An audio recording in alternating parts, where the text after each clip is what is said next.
wife invited her ex to our wedding and made him her man of honor. I'm literally standing in the lobby of our wedding venue in a half-button tux, sweating like crazy and trying to decide if I'm about to call off the entire ceremony. 5 minutes ago, I stormed out of the bridal suite, where my fiancée, Samantha, was in tears because I told her I'd rather cancel the wedding than let her ex-boyfriend Jake stand by her side as her man of honor. I can still hear the music drifting in from the reception hall, that soft buzz of chatter and clinking glasses, but my hands are shaking, and my heart is pounding so hard I can barely think straight. The truth is, I love Samantha more than anything, but this situation has pushed me right to the edge. As I take a deep breath, it hits me. How the hell did we get here? A few months ago, I was convinced Samantha was my perfect match. We met 3 years back at a friend's birthday dinner. She was new to town, and one of my buddies, Tim, kept saying, "You two have to meet. You've got a similar sense of humor." We ended up bonding over our shared love of terrible 80s horror movies and the fact that we were both only kids who'd always wanted a big family. Before that night was even over, I felt something spark. She walked me to my car, gave me a quick hug, and that small touch was all it took. We started dating immediately, and within weeks, we were practically inseparable. Samantha was witty, passionate, and so incredibly warm. Her laugh lit up any room she stepped into. We dated for 2 years, moved in together, and then on a random chilly morning, she proposed to me. That's right. She proposed to me, not the other way around. I'd been thinking about marriage for months, but she beat me to the punch by waking me up with coffee and a ring on a Sunday. I remember she was wearing my oversized hoodie, her hair a total mess, and her eyes brimming with excitement. She said, "Mark, you're the best thing in my life, and I don't want to waste any more time. Marry me?" I sat there stunned. But I think I said yes about 20 times in a row and tackled her in a hug so strong I nearly spilled the coffee. It was perfect, unconventional, heartfelt, and very much in line with Samantha's fearless nature. I never imagined that about a month later, we'd be fighting tooth and nail about something that seemed so ridiculous yet felt impossibly huge. She first mentioned Jake while we were making a guest list. We both have fairly big social circles, so we agreed that each of us could invite close friends, cousins, co-workers, and so on. Nothing weird at first. Then she said, "Oh, I want to invite Jake too." I'd never heard that name before, so I asked who he was. She hesitated for a split second, then shrugged and said, "He's my ex. We dated in college for about 2 years, but we're still really good friends. He's like family to me." I remember I felt a slight twist in my gut, but I tried to play it cool. I always thought of myself as the reasonable, trusting type. I told her, "Hey, if that's what you want, then sure." She smiled, looking a bit relieved, and I convinced myself it was no big deal. People can stay friends with exes. It happens. I never wanted to be the cliché jealous boyfriend, so I let it go. Over the next weeks, however, I realized Jake wasn't just a casual ex she occasionally texted. I heard his name over and over. She would tell me about how they once took a spontaneous road trip to New Orleans, or how they used to study together at 3 a.m. in their dorm lounge. The stories were harmless on the surface, but there was an obvious fondness in her voice that I couldn't ignore. I reminded myself that Samantha and I lived together now, that we were engaged, that if she wanted to be with Jake, she would have done so long before me. But the more he cropped up in conversation, the more I felt a knot of worry forming in my chest. Then one day, about 3 weeks before the wedding, she casually dropped the bomb. "I don't have a maid of honor. Most of my best girlfriends either live across the country or can't make it." So I was thinking, maybe Jake could be my man of honor. The way she said it was so nonchalant, like it wasn't a massive deal. My jaw nearly hit the floor. "Your ex-boyfriend, as your man of honor?" I asked, half laughing in disbelief. "Mark, calm down," she said, rolling her eyes a bit. "He's my closest friend here. He's helped me through tough stuff, and it's not like there's anything romantic now. He's important to me, and I'd love to have him right by my side. This is 2025 for crying out loud, right? A man of honor isn't that crazy." But in my head, it was that crazy. Sure, times are modern and all, but I couldn't wrap my mind around the optics. My wife-to-be, standing at the altar, with her ex-boyfriend next to her, handing her the bouquet, helping straighten her dress, smiling in photos. It was a bizarre mental image that made me uneasy, yet part of me felt like I didn't have the right to say no. Samantha, for all her quirks, respected my boundaries, and I wanted to prove I trusted her. So I gave a stiff nod and said, "If it's that important, let's do it." I tried not to resent the fact that she hadn't asked me first. She'd more or less just announced it. Within days, Jake was fully immersed in wedding planning. He recommended florists, offered design tips for the table centerpieces, even tagged along with Samantha to the final dress fitting. She insisted it was a great idea because none of her bridesmaids were local, and she needed feedback. I started to feel like the outsider in my own wedding. Whenever I asked Samantha how the arrangements were going, she'd say, "Oh, Jake and I decided on pink peonies for the reception hall." Or Jake helped me pick the color scheme for the wedding party's outfits. I'd stand there, blinking, wondering why I wasn't consulted.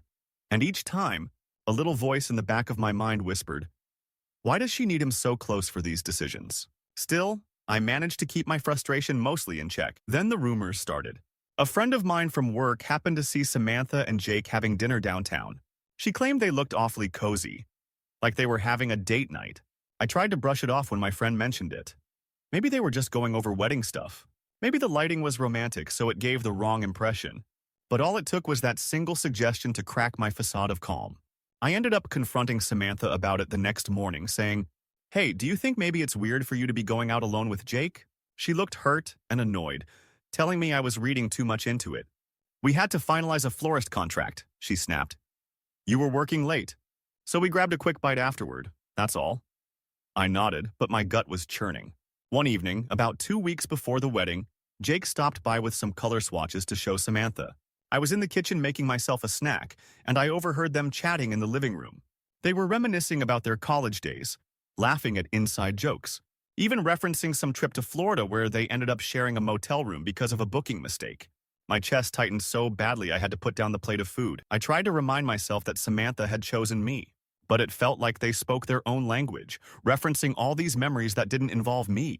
Then, as he was leaving, Jake said, "Hey Sam, thanks for letting me be part of the big day. It really means a lot." She replied, "Oh, come on, I couldn't imagine doing it without you." My heart hammered at those words. She might have just meant it platonically, but it stung all the same. The tension between us grew so thick that, a week before the ceremony, we had our first major blow-up. I told Samantha I felt like she was prioritizing Jake's opinions over mine, that I was just a spectator. She accused me of being jealous and controlling. "If you trusted me, this wouldn't even be an issue," she yelled. I shot back that maybe she should have thought about how awkward this would be for me before giving him a starring role in our wedding. We ended up sleeping in separate rooms that night, something we'd never done before. I lay awake on the couch until dawn, replaying every argument in my mind, wondering if I was the problem or if she was being inconsiderate. Maybe both. My biggest fear was that deep down, she still had feelings for him, and I didn't know how to handle that possibility. When we finally cooled down, Samantha promised me that Jake was just a friend, nothing more. I tried to believe her. We reconciled enough to continue planning and sent out the final invitations. Our families started arriving in town. My sister, her parents, a bunch of cousins. The house was bustling, and I tried my best to keep my doubts on the back burner. But every time Jake came over, I'd feel this pang of anxiety, like I was about to watch a car crash in slow motion.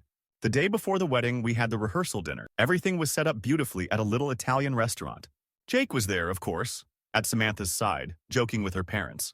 My own folks looked a bit confused by his presence in such an integral role, but they kept polite smiles, not wanting to rock the boat. At one point, my aunt pulled me aside and asked quietly, "Mark, who is that young man next to Samantha?" I bit my tongue, then whispered back, "Her ex-boyfriend, but they're just friends." She gave me this sympathetic look, like she felt sorry for me. Later that night, after the rehearsal ended, I caught Jake in the parking lot. I walked up to him and said, "Listen, I need to know. Is there something I'm missing here? You and Samantha. I mean, do you still—" I couldn't finish the sentence because it hurt too much to say the words. He sighed, rubbing the back of his neck. "Mark, I promise you, there's nothing romantic left between us. We had our time and we realized we were better off as friends. I get this is weird, man. But I swear I don't want to screw things up for you two." His expression seemed genuine. I nodded slowly, trying to let that reassure me. For a moment, I actually felt a little relief. But then came the wedding day and everything just blew up. I was waiting in a side room at the venue, adjusting my cufflinks and trying to calm my nerves, when my buddy Tim rushed in saying, "Dude, you need to get out there, now." He looked pale, like he'd just witnessed a train wreck. I followed him out into the main hallway, weaving through startled guests, and that's when I heard someone, maybe one of Samantha's cousins, gossiping that Jake had been telling people he and Samantha almost got married years ago, and that they'd talked about it in detail. My stomach lurched. The fear, the jealousy, the anger, it all flared up at once. I confronted Samantha, who was still in her bridal robe, makeup half done. She looked absolutely stunning, but her eyes were full of panic when she saw me. Before she could say anything, I blurted out, "Why is Jake telling people you two plan to get married?" She froze, tears pricking her eyes. I have no idea. Maybe he mentioned that we used to joke about it. We never seriously planned that. Mark, calm down. But I couldn't calm down. Everything was swirling in my head. All the insecurities and doubts I'd been trying to bury. I snapped, I'm sick of this. It's too much. I can't do this with your ex-boyfriend practically overshadowing me on our wedding day. She started crying, insisting that it was just a misunderstanding. Her makeup artist stood there awkwardly, not knowing whether to keep working or leave. A white-hot wave of frustration took over. Before I knew it, I tore off my bow tie, practically threw it on the floor and shouted, "This wedding isn't happening if he's here." Samantha broke down sobbing, her hands shaking, and some of her bridesmaids ran in to comfort her. I stepped away, ignoring the cluster of alarmed faces around me. That's when I ended up out here, in this hallway, with half the guests probably talking about me like I'm a lunatic. Maybe I am.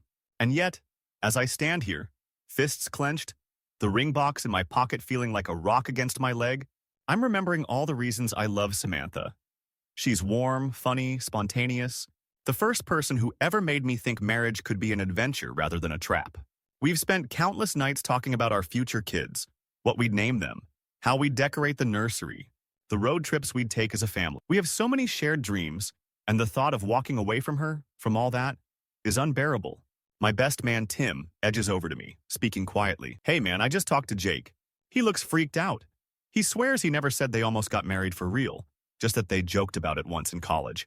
Samantha's bawling her eyes out in the other room, man. She loves you. Don't do something you'll regret. I exhale shakily, feeling tears burn at the corners of my eyes. "She's crying?" I managed to say, my throat tight. Tim nods. "Yeah, she's a mess. Jake tried to apologize to her, but it only made it worse." My mind races. If I call off the wedding, will I be walking out on the best thing that's ever happened to me? Or am I letting myself be disrespected by going through with a ceremony where her ex is front and center? My knees actually feel weak as I consider it. Then, in a jolt of clarity, I realize that every time I've confronted Samantha about Jake, she's insisted she loves me. She's never hesitated to say that I'm her future. If I were honest with myself, the real problem is my fear of losing her, not her actions. She's the same woman who proposed to me and made me feel invincible. She isn't giving me an ultimatum to accept her ex. She's asking me to trust her, to believe that she can have a platonic friendship with a guy she once dated. Swallowing hard, I walk back into the dressing room where Samantha is. Her bridesmaids part like the Red Sea, letting me approach. Her face is streaked with tears, her mascara smudged. She looks up at me, trembling. "I'm sorry," she whispers. "I should have known how weird this all felt for you. I never thought it'd go this far. Please, don't leave me. I love you." In that moment, all I can think of is how, in just a few hours, I wanted to hear her say, "I do," and how I wanted to spend the rest of my life protecting that look in her eyes. Without another word, I pull her into a hug. She starts sobbing against my chest, and I can't stop a tear or two from falling myself. "I love you," I manage to say. "I hate feeling like second place to him, Sam, but I believe you when you say it's over between you two." She nods, sniffing. "He's my friend, Mark. Nothing more. If it bothers you this much, I'll figure something out. I don't want to lose you." Hearing that sincerity in her voice cuts through the haze. I tell her I still want to marry her. Of course I do. "Let's do this," I say, though my voice shakes. But no more secrets. No more last-minute decisions. We plan this together, all of it, from now on. She promises, tears sliding down her cheeks. Her bridesmaids frantically start reapplying her makeup, giving me watery smiles of relief. Tim quietly hands me my discarded bow tie, and I realize I've been breathing like I just ran a marathon. Samantha says softly, "Give me a few minutes to fix my face and I'll be right there." And that's how we end up finally proceeding with the ceremony. Half an hour later, I'm standing at the altar, the music is playing, and I watch Samantha step onto the aisle in her gorgeous white dress. The moment I see her, my chest feels like it's about to burst. She glides toward me with tears in her eyes, but there's a tender smile playing on her lips. Jake is there, standing on her side, fiddling nervously with the ring box for her wedding band. I can't deny it's awkward to see him in that spot, but I catch him glancing at me with genuine regret, like he's silently saying, "I'm sorry for the confusion. I promise I'm not trying to steal her." When we exchange vows, Samantha's voice trembles with raw emotion. She says, "Mark, you're the man I choose every day. No matter what the past looks like, no matter who else is in my life, it's always going to be you." My eyes mist over. In the background, I can see Jake bow his head, looking respectful, almost solemn. And it's like a quiet affirmation that he really does want the best for us. The moment the officiant says, "You may kiss the bride," I pull Samantha into my arms, and the cheering from our friends and family is so loud that it echoes off the high ceilings. For a brief second as our lips meet, I realize how close we came to losing all of this just a half hour before. I was ready to bolt. I can't say I'm suddenly 100% comfortable with Jake in this role, but as I hold her, I know that deep down I trust her. She's made her choice. The reception unfolds more smoothly than I dared hope. People are dancing, clinking glasses, congratulating us. My parents hug me so tight that I nearly tear up again. Samantha's mom dabs her eyes every few minutes, thrilled to see her daughter finally married. And yes, Jake is circulating among the guests, occasionally checking in on Samantha to make sure she's okay, or offering to fetch her water. But he's not hovering over us. He's giving us space, and I realize maybe he's just trying to support her in the best way he knows how. When the time comes for toasts, Jake steps up to the microphone. My entire body tenses for a second. I'm terrified he'll say something that reopens that wound. But he clears his throat, looks at Samantha and me, and says, "I've known Sam for a long time. We started off as college sweethearts, but realized pretty soon we had a better connection as friends. And all these years I've watched her try to find someone who could truly make her happy. Mark, I believe you're that man. Because when she talks about you, her whole face lights up in a way I never saw back then. And I just want to say, I'm honored to support the two of you, even if my role here is a bit unconventional." He raises his glass with a slightly embarrassed grin, adding, "I wish you both a lifetime of laughter, patience, and all the love you deserve." The tension in my shoulders eases. I raise my glass back at him, and in that moment, I feel a wave of relief. Samantha reaches for my hand under the table and gives it a grateful squeeze. I think we both know that we just navigated a landmine. After the toasts, the DJ cues up the music, and she and I share our first dance. I'm not usually much for sappy romance, but having her in my arms, swaying gently, I can't help feeling that maybe this complicated journey was worth it. We chose each other despite the doubts, the messy dynamics, the ex who was still part of the picture, and we survived.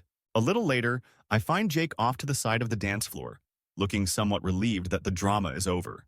I walk up to him, still feeling awkward, but I hold out my hand. He shakes it, then quietly says, "I'm sorry for everything. I genuinely never wanted to come between you two, and for the first time, I believe him wholeheartedly."